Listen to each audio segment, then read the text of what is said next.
అందరికీ మరణాత. ప్రభునందు ప్రియమైన దేవుని పిల్లారా, ఈ ఉదయకాలమందు పరిశుద్ధ గ్రంథంలో నుండి కీర్తనలు 23వ కీర్తన మొదటి చరణం, దావీదు గారు రచించిన 23వ దావీదు కీర్తన మొదటి చరణం. యెహోవా నా కాపరి, నాకు లేమి కలుగదు. చిన్న ప్రార్థన చేసుకుందాం. దయగలిగిన మా తండ్రి, మీ ఘననామమున స్తోత్రాలు.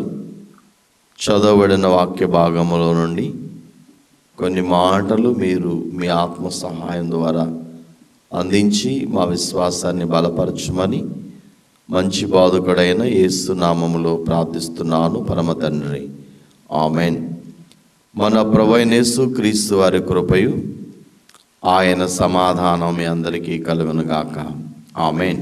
ప్రభునందు ప్రియమైన దేవుని పిల్లారా, మరి గడిచిన వారములో మనము కీర్తనలు 23వ కీర్తన మొదటి చరణాన్ని ఆధారంగా చేసుకొని యెహోవా నా కాపరి, నాకు లేమి కలుగదు అనే అంశం మీద కొన్ని విషయాలు మనం ధ్యానం చేశాం.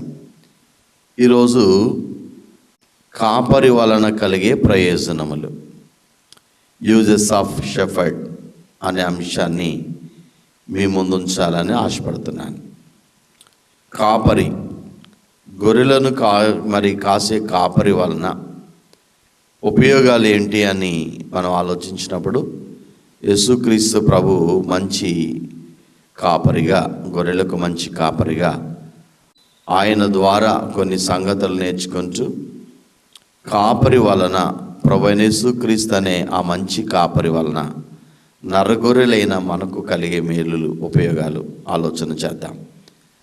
మొదటగా యోహాను సువార్త 10వ అధ్యాయము 4వ వచనములో ఈ విధంగా వ్రాయబడింది. మరియు అతడు తన సొంత గొర్రెలన్నిటినీ వెలుపలికి నడిపించినప్పుడల్లా వాటికి ముందుగా నడుచును. గొర్రెలు అతని స్వరమెరుగు గనుక అతను వెంబడించును. ఈ లేఖనాన్ని మనం పరిశీలించినప్పుడు అక్కడ కాపరి యొక్క మొదటి ప్రయోజనం అంటే కాపరి గొర్రెలను నడిపిస్తాడు అనే మాట. గొర్రెలకు ముందుగా వెళ్తూ వాటిని నడిపిస్తాడు. గొర్రెలు కాపరిని వెంబడిస్తాయి. కాపరి ఎక్కడికి వెళితే అక్కడికి గొర్రెలు ఆయన వెనకాల వెళ్తాయి. కాపరే నడిపించేవాడై ఉన్నాడు. అందుకనే మనం పాడతాం, నడిపించు నావా నడి సాంద్రమున దేవా, నవ జీవన మార్గమున నా జన్మ తరింప, నడిపించు నావా అని మాసిలమణి గారు వ్రాసినటువంటి అద్భుతమైన ఈ పాటలో మనం చూస్తాం. గొర్రెలను ఎక్కడికి నడిపిస్తాడు కాపరి అంటే కీర్తనాకారుడు చెప్పారు కదా, దావీదు గారు 23 కీర్తన 2-3 చరణాలలో శాంతికరమైన జలముల యొద్దకు నడిపిస్తాడు. ఎక్కడ నడిపిస్తాడు?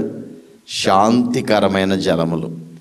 మరి ఎక్కడైతే మంచి నీటి ఓటలు ఉన్నాయో అక్కడికి కాపరి తన మందను తీసుకుని వెళ్తున్నట్లుగా మనం చూస్తాం.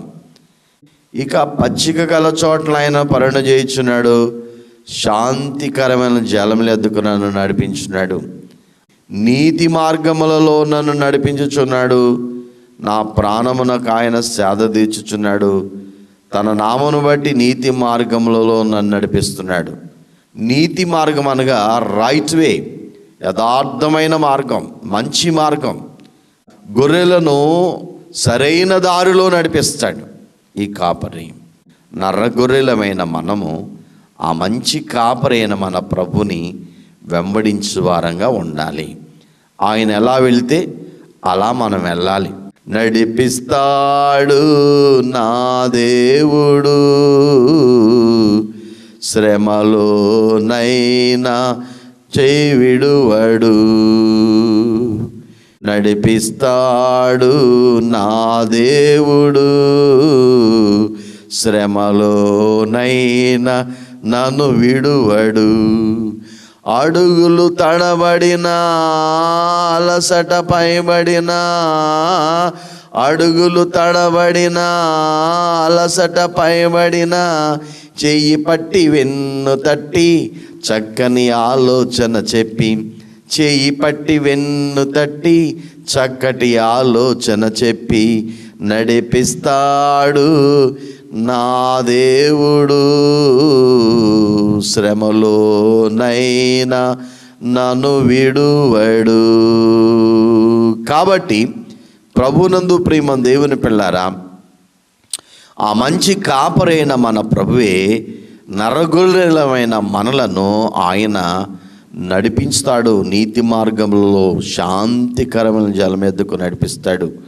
యెషయా గ్రంథం 49:10 వ్రాయబడింది కదా, వారి యందు కనుకరించువాడు వారిని తోడుకొని పోవచ్చు, నీటి బుగ్గల యొద్ద వారిని నడిపించును. కాబట్టి వారికి ఆకలైనను దప్పికైనను కలుగదు, ఎండమాములైన ఎండ అయినను వారికి తగలదు. చూడండి ప్రియులరా, ప్రవక్త అయిన యెషయా గారి ద్వారా ఈ వచనాల్లో మనం గమనించినట్లయితే ఆయన ఎక్కడికి నడిపిస్తాడు అనంటే నీటి బొగ్గల ఎదుక నడిపిస్తాడు. గొర్రెలకు మరి నీటి ఓటలు, అది ఆహారం తిన్న తర్వాత చక్కని నీటి ఓటలను అవి అనుభవించాలి, తీసుకోవాలి. కాబట్టి నీటి ఓటలు ఎక్కడున్నాయో కాపరి గొర్రెలను అక్కడ తీసుకుని వెళ్తాడు. ఎంత మంచి అనుభవం కదా. ప్రకటన గ్రంథంలో 7వ అధ్యాయం 17వ వచనాన్ని మనం ఆలోచించినప్పుడు అక్కడ ఏం రాయబడిందో తెలుసా? ఎలాగనగా సింహాసన మధ్య మందుండు గొర్రెపిల్ల వారి కాపరి జీవజలమల బొగ్గలేదుకు వారు నడిపించను. దేవుడే వారి కన్నుల నుండి ప్రతి బాష్ప బిందువును తుడిచివేయుననే మాటలు ఇక్కడ వ్రాయబడ్డాయి. ఎక్కడికి తీసుకుని వెళ్తాడు ఈ కాపరి అంటే జీవజలమల బొగ్గ యొద్దకు. అలాంటి శ్రేష్టమైన మన కాపరి ప్రభువైన యేసుక్రీస్తు. కాబట్టి కాపరి వలన గొర్రెలైన మనకు కలిగే మేలు ఏంటంటే ఆయన మనలను నడిపించువాడు, మన నాయకుడు. యేసుక్రీస్తు ప్రభువే మనకు నాయకుడై ఉన్నాడు, మన కాపరై ఉన్నాడు. సర్వేశ్వరా నీకే స్తుతి, సర్వము నీకే ప్రభు, ఆధారము ఆశ్రయము నీవే నా యేసు, నీవే నా యేసు. నన్ను కన్నా తండ్రి, నన్ను కొన్నా తండ్రి, రక్తమిచ్చిన తండ్రి, ప్రాణమిచ్చిన తండ్రి. నన్ను కన్నా తండ్రి, నన్ను కొన్నా తండ్రి, రక్తమిచ్చిన తండ్రి, ప్రాణమిచ్చిన తండ్రి. రెండవదిగా ఈ కాపరి వలన ఉపయోగం ఏంటంటే ఆయన గొర్రెలను మేపుతాడు. ఏం చేస్తాడండి? మంచి మేతగల స్థలమునకు తీసుకుని వెళ్ళి మేపుతాడు. యెహెజ్కేలు గ్రంథం 34వ అధ్యాయం 13-14 వచనాల ప్రకారంగా మనం ఆలోచించినట్లయితే ఇక్కడ ఈ విధంగా వ్రాయబడింది. ఆయా జనులలో నుండి వాటిని తోడుకొని వచ్చి, ఆయా దేశములలో నుండి వాటిని సమకూర్చి, వాటి స్వదేశంలోనికి వాటిని తెచ్చి, పర్వతముల మీదను వాగులేద్దను దేశమందున్న సకలమైన కాపర స్థలముల అందును వాటిని మేపెదను. నేను మంచి మేతగల చోట వాటిని మేపెదను. ఇశ్రాయేలుకు ఉన్నత స్థలముల మీద వాటికి దొడ్డి ఏర్పడును, అక్కడ అవి మంచి దొడ్డిలో పండుకొనును. ఇశ్రాయేలు పర్వతం మీద బలమైన మేతగల స్థలమందు అవి మేయును. చూడండి ప్రియులారా, చక్కటి పచ్చిక గల మేత ఎక్కడైతే ఉందో కొండల మీదకి తీసుకుని వెళ్తాడు, లోయల్లో తీసుకుని వెళ్తాడు కాపరి ఆ గొర్రెలను. చక్కని శ్రేష్టమైనటువంటి పచ్చిక మేతను ఆ కాపరి గొర్రెలకు పోషణగా అందించనై ఉన్నారు. బైబిల్ గ్రంథాన్ని మనం పరిశీలించినప్పుడు 2 రకములైన మేతలు కనబడుతున్నాయండి. మొదటిదిగా పచ్చిక మేత, కీర్తన 23:2 మనం చూస్తూ ఉంటాం. రెండవదిగా మనం గమనించినట్లయితే పద్మముల మేత కనబడుతుంది. పరమగీతములు 2:16 ఈ మాటలు వ్రాయబడ్డాయి. అక్కడ నా ప్రియుడు నావాడు, నేను అతని దానను, పద్మములు ఉన్న చోట అతడు నా మందను మేపుచున్నాడు అనే మాట మనం చూస్తాం. ప్రియులారా, ఈ రెండు దేనికి సాదృశ్యం అనగా పచ్చిక మేత వాక్యమునకు సాదృశ్యంగా ఉన్నది. దేవుని వాక్యం పచ్చిక బయళ్ళలో చక్కటి ఆహారం గొర్రెలకు. దైవజనులు అంటారు, మొంగమూరి దేవదాసాయి గారు ఏమంటారంటే, బైబిల్ మిషన్ వ్యవస్థాపకులు, వాక్యాహారము తినేలా బలమాత్మకు లభించేటట్లు వాక్యాన్ని అనుదినము మనం భుజించాలి. ప్రతి దినము వాక్యాహారాన్ని మనం తీసుకుంటే మనకి బలం, శక్తి కలుగుతుంది. ప్రియులారా, మన ఆత్మకు బలం కలుగుతుంది. రెండవదిగా మనం గమనించినట్లయితే పద్మముల మేతను గురించి మనం చూస్తూ ఉంటాం. మరి నెలకొక పర్యాయము ఆయన శరీరాన్ని, ఆయన రక్తాన్ని మనం తీసుకోవాలి. ఇది ఆయన వల్లే మన రూపాంతరపరిచి ఆయన ఎలా ఉన్నాడో మనలో మార్చేటువంటి ఆహారమైనది మన ఆత్మకు. యోహాను సువార్త 6వ అధ్యాయం 53-56 వచనాలు మనం చూసినప్పుడు, కావున యేసు ఇట్లనెను, మీరు మనుష్య కుమారుని శరీరము తిని ఆయన రక్తం త్రాగితేనే కానీ మీలో మీరు జీవము గలవారు కారు. నా శరీరము తిని నా రక్తం త్రాగవాడే నిత్య జీవం గలవాడు, అంచెదినమైన వాడిని లేపుదును. నా శరీరము నిజమైన ఆహారమును, నా రక్తము నిజమైన పానమునైనది. నా శరీరము తన రక్తం త్రాగవాడు నా యందు నేనును వాని యందు నిలిచిందుము, నేనును నిలిచిందు. ప్రభువారి శరీరక్తాలు నెలకొక పర్యాయం మనం ప్రభు సన్నిధిలో ఆ రొట్టెను ద్రాక్షారసాన్ని ప్రభు యొక్క శరీరముగా, ప్రభు రక్తముగా మనం తీసుకుంటే మనం జీవం గలవారం, నిత్య జీవం గలవారం అవుతాం. ఆయన మనలను మేపేవాడు, నర్రగొర్రెల కాపరి. ఇక మూడో అంశంలోకి వచ్చినట్లయితే బైబిల్ చెప్తుంది, ఆయన మోయువాడు గొర్రెలను. చూడండి, కాపరి మందలో ఉన్న గొర్రెలను, గొర్రె పిల్లలను మోస్తాడు. యెషయా గ్రంథం 40వ అధ్యాయము 11వ వచనములో ఈ విధంగా వ్రాయబడింది, గొర్రెల కాపరి వలె ఆయన తన మందను మేపును, తన బాహువుతో గొర్రె పిల్లలను కూర్చి రొమ్మున ఆనించుకొని మోయును, పాలిచ్చు వాటిని మెల్లగా నడిపించను. చూడండి ప్రియులారా, ఆయన గొర్రెల కాపరి మనల్ని గొర్రెలను మోసేవాడు. నడవలేని గొర్రెలు ఉంటాయి, కొన్ని చిన్న గొర్రెలు ఉంటాయి, వాటిని ఆయన మరి ప్రభునందు ప్రియులారా తన బాహువుతో గొర్రె పిల్లను రొమ్ముకు కూర్చుకొని ఆయన ఆనించుకొని గొర్రె పిల్లలను భుజముల మీద మోస్తాడు. ఎంత మంచి అనుభవం కదా. యేసుక్రీస్తు ప్రభుని కాపరి ఈ లోకంలోనికి వచ్చి ఆయన మరి మన పాప భారమును మోసాడు. అన్నిటికంటే బరువైంది పాప భారం అండి ప్రియులారా, ఈ భారములన్నిటికంటే భయంకరమైంది. రెండవదిగా ఆయన మన యొక్క శాప భారమును మోసాడు, వ్యాధి భారాన్ని మోసాడు, మన శిక్ష భారాన్ని మోసాడు, మన జీవిత అనుదిన భారాన్ని ఆయన మోపుతున్నాడు. మన భారములన్నీ ఆయన మోయుటకు భుజం కాసి ఉన్నాడు. సిలువలో ఆల్రెడీ మోసాడు. కీర్తనల గ్రంథం 55వ కీర్తన 22వ చరణంలో, నీ భారం యెహోవా మోపము, ఆయన నిన్ను ఆదుకొనును, నీతిమంతులు ఆయన ఎన్నడూను కదలింపనీయుడు. చూడండి, కాబట్టి భారం మోస్తున్న మన ప్రతి భారాన్ని ప్రభువు మీద మోపాలి. ఆయనే మన భారములన్నీ తీసివేసి ఆయన మన భారమును మోసేవాడు, మనల్ని మోసే దేవుడై ఉన్నట్లుగా మనం చూస్తున్నాం. చాలా సంవత్సరాల క్రితం ఒక వృద్ధురాలు, ఆమె ఎండలో బరువైన మూట తీసుకుని ఆమె ఆ కాళ్ళకు చెప్పులు లేకుండా ఆ రోడ్డు మీద వెళ్ళిపోతుంది ఎండలో, భయంకరమైన ఎండలో. ఈలోపు ఒక ఆర్టీసీ బస్సు వెళ్తుంది. కండక్టర్ గారు ఆ వృద్ధురాలను చూసి కనికరపడి ఆ బస్సు ఆపి ఆమెను బస్సు ఎక్కించుకున్నాడు. బస్సు ఆమె లోపలికి వచ్చింది, బస్సు వెళ్ళిపోతూ ఉంది. 2-3 స్టేజీలు దాటిపోయింది. కండక్టర్ గారు అవి టికెట్స్ ఎన్ని ఉన్నాయని వెనక తీసి లెక్క పెట్టేసరికి వృద్ధురాలు బస్సు అలాగే బరువు భుజాల మీద ఉంది, ఆమె అలాగే నిలబడి ఉంది.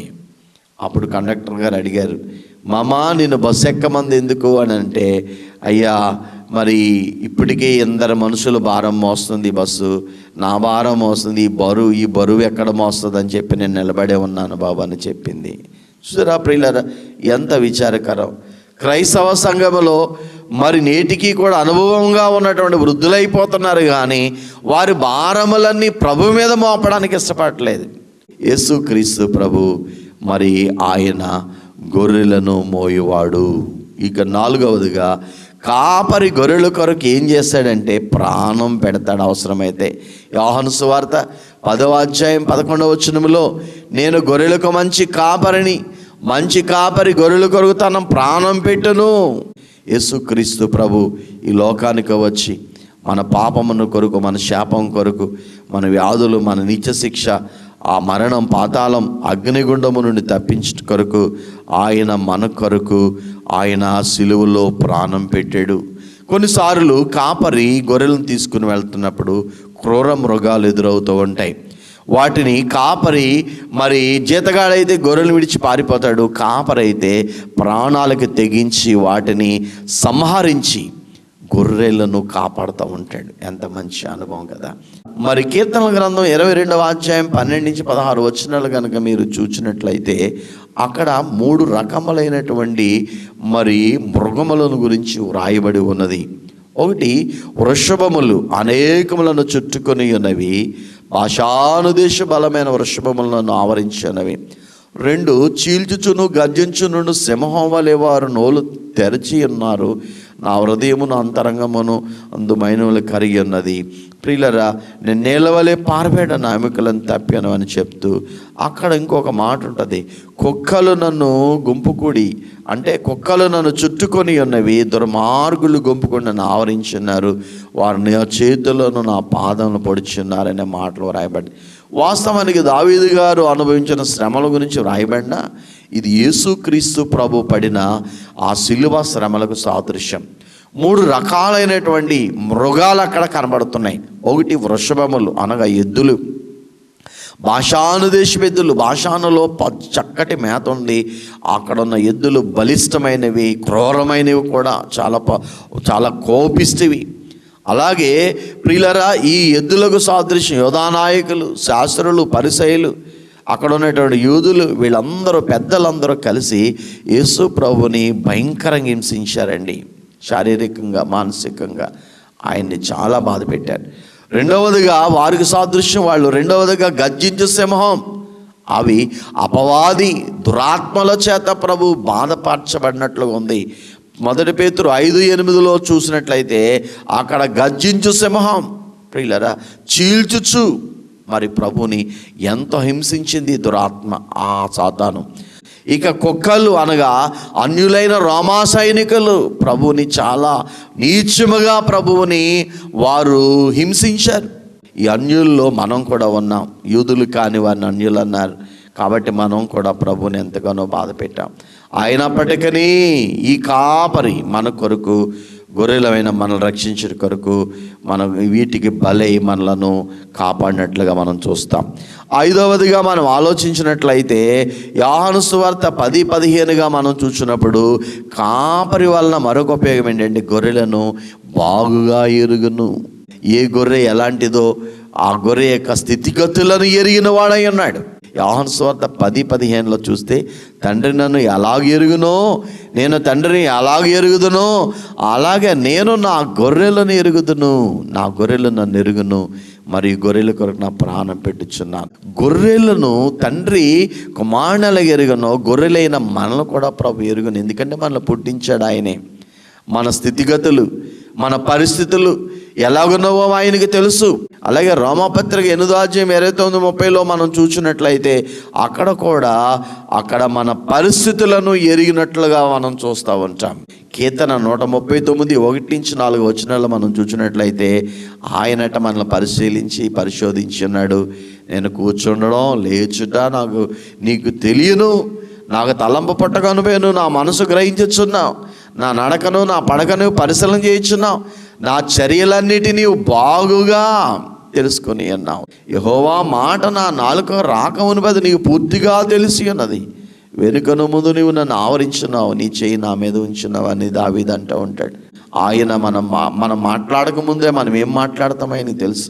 మనం కూర్చోవడం, లేవడం, మన నడక పడక, మనం ఏం చేస్తున్నామో సమస్తమును ఆయన ఎరిగినవాడు. కాబట్టి నీ బాగోగులు, నీ మంచి చెడ్డలు ఎరిగి ఉన్న మంచి కాపరి. ఆరవదిగా మనం ఆలోచించినప్పుడు మరి యోహాను 10:28లో గొర్రెల కొరకు ఆయన మనం చూసినప్పుడు గొర్రెలను కాయును అనే మాట. గొర్రెలను కాయును అనగా గొర్రెలకు భద్రత ఇచ్చేవాడు, భద్రత కాపాడువాడు. ప్రియులారా, ఇశ్రాయేలును కాపాడేవాడు కునుకడు నిద్రపడని బైబిల్ చెప్తుంది. చూడండి, ఎందుకంటే గొర్రెలను దొంగతనం చేయడానికి దొంగలు అపహరించేవారు ఉంటారు. అలాగే వాటికి హాని కలిగించేట దుష్టమృగాలు ఉంటాయి. వాటన్నిటి నుండి ఆయన కాపాడువాడై ఉన్నాడు. యోహాను 10:28లో నేను వాటికి నిత్యజీవం ఇచ్చుచున్నాను కనుక అవి అన్నిటికీ నశింపవు, ఎవడును వాటిని నా చేతులను అపహరింపడు. పిల్లలు గమనించండి, అపహరింపడాలి. వాటి నాకు ఇచ్చిన నా తండ్రి అందరికంటే గొప్పవాడు కనుక నా తండ్రి చేతులను ఎవడును వాటిని అపహరింపలేడు. మరి దొంగ ఎవరు? ఈ ఆత్మలనే గొర్రెలను పాడు చేసే దొంగ, పట్టుకెళ్ళిపోయేవాడు అపవాది. దొంగ ఎందుకు వస్తాడు? దొంగతనం చేయడానికి వస్తాడు, హత్య చేయడానికి వస్తాడు బైబిల్ చెప్తుంది. ఆ దొంగవాడే సాతానుడు. యోహాను 10:10లో ఈ మాటలు వ్రాయబడ్డాయి. అపవాది మనల్ని దొంగిలించకుండా, అపవాది మనల్ని పాడు చేయకుండా ఆ మంచి కాపరిని యేసు ప్రభు మనల్ని కాపాడును, భద్రపరచును. 16:11లో జీవమార్గము నా తెలియని సన సంపూర్ణ సంతకం నీ కుడి చేతులు ఇచ్చు. ఆయన చేతిలో మనం ఉన్నాం. ఆయన చేతుల్లో ఆయన రే అయినా పగలైనా నిన్ను కాయువాడు, నిన్ను భద్రపరిచేవాడు.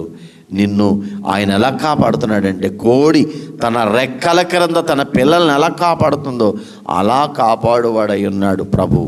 7వది, ఈ కాపరి వలన ఉపయోగం ఏంటంటే, కాపరి గొర్రెల కొరకు రాజ్యమునిస్తాడు అనగా నిత్య జీవనిస్తాడు.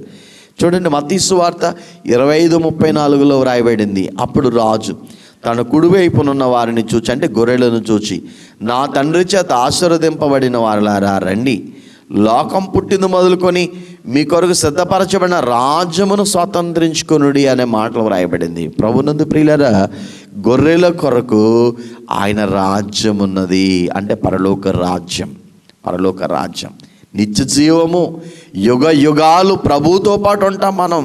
యోహాను 10:28లోనే వాటికి నిత్య జీవం ఇచ్చుచున్నాను గనుక అవి ఎన్నటికీ నశింపవు, ఎవడును వాటి నా చేతులను అపహరింపడు. చూడండి, యేసు ప్రభు అనే ఆ మంచి కాపరి చేతిలోనికి గొర్రెలుగా మనం వచ్చేసినట్లయితే ఆయన మనకి ఈ లోక యాత్ర ముగించుకొని పరలోకాన్ని ఇస్తాడు. అందుకే పరలోక ప్రార్థనలో నీ రాజ్యం వచ్చునుగా అంటూ ఉంటాం. ప్రకటన గ్రంథం 22:5లో కూడా రాత్రికి అన్నడు ఉండదు, దీపకాంతేను సూర్యకాంతి వారికి అక్కర్లేదు, దేవుడైన ప్రభువే వారి మీద ప్రకాశించును అంటూ మరి వారు యుగ యుగములు రాజ్యం చేస్తారు. రేపు పరలోకములో యుగ యుగాలు ఉంటాం మనం ఆయనతో పాటు. ఆ కాపరి, అంత మంచి కాపరి మనకు ఆయన రాజ్యములో ఒక భాగం ఇస్తాడు. ప్రార్థన గ్రంథం 2:26-7లో మీరు ఒకసారి బైబిల్ తెరిచి చూడండి. మరి ఆయన రాజ్యం అంత మాత్రం కాదు, యోహాను సువార్త 6:54లో అక్కడ కూడా వ్రాయబడింది ఏమంటే, నిత్య జీవమునిస్తాను అనే మాట. నిత్య జీవం, ఎటర్నల్ లైఫ్, నిరంతరము మనము జీవించేటువంటి ఆ శ్రేష్టమైన రాజ్యాన్ని, ఆ రాజ్యంలో మనం ఉండడానికి ఆయన స్థానాన్ని ఇస్తాడు ప్రభునందు ప్రియులారా. ఈ విధంగా వ్రాయబడి ఉన్నది. కాబట్టి ప్రియులారా, ఈ మంచి కాపరి, ఈ కాపరి వలన మనకు కలిగే మేలులు 7 విషయాలు చెప్పుకున్నాం. 7 రకాలుగా ఈ కాపరి మనలను కాపాడుతున్నాడు. ఈ కాపరి మనలను మరి ప్రభునందు ప్రియులారా, ఈ కాపరి వలన గొర్రెలైన మనకు ఉపయోగం ఉంది. ఒకటి, ఈ కాపరి వలన గొర్రెలను నడిపిస్తాడు. చూడండి ప్రియులారా, రెండవదిగా మనం గమనించినట్లయితే ఈ కాపరి మనలను మేపుతాడు. గొర్రెలైన నరగొర్రెలను మంచి మేతగల స్థానంలో ఆయన మేపుతాడు. మూడవది, గొర్రెలు నడవలేని స్థితుల్లో, కదలలేని స్థితుల్లో, బలహీనమైన వ్యాధి బాధలు ఉన్న గొర్రెలను ఆయన రొమ్ముకు ఆంచుకొని ఆయన మోస్తున్నాడు. అంత మాత్రమే కాదు, ఈ కాపరి మన కొరకు ప్రాణం పెట్టిన మంచి కాపరి. ఇక ఐదవదిగా మనం గమనించినట్లయితే ఈ కాపరి మనల్ని ఎరిగి ఉన్నాడు, మన స్థితిగతులు బాగా ఎరిగి ఉన్నాడు. ఆయన అంత మంచి మనం సృష్టించాడు కాబట్టి. ఇక ఆరవదిగా ఈ కాపరి మనలను కాపాడేవాడు, దుష్ట మృగముల నుండి, అపవాదు నుండి మనల్ని కాపాడుతాడు. ఏడవదిగా ఈ కాపరి మనకి గొర్రెలకు నిత్య రాజ్యము, నిత్య జయం ఇస్తాడు. అటువంటి మంచి కాపరికి ఆయన స్వరం వింటూ, ఆయన వెంబడిస్తూ, మరి ఆయన ఎరిగి ఉండి మనం ముందుకు సాగాలి. అటు ధన్యత పరిశుద్ధాత్మ దేవుడు మనకు దయచేయను గాక. ఆమేన్, ఆమేన్. అందరికీ మరణాత.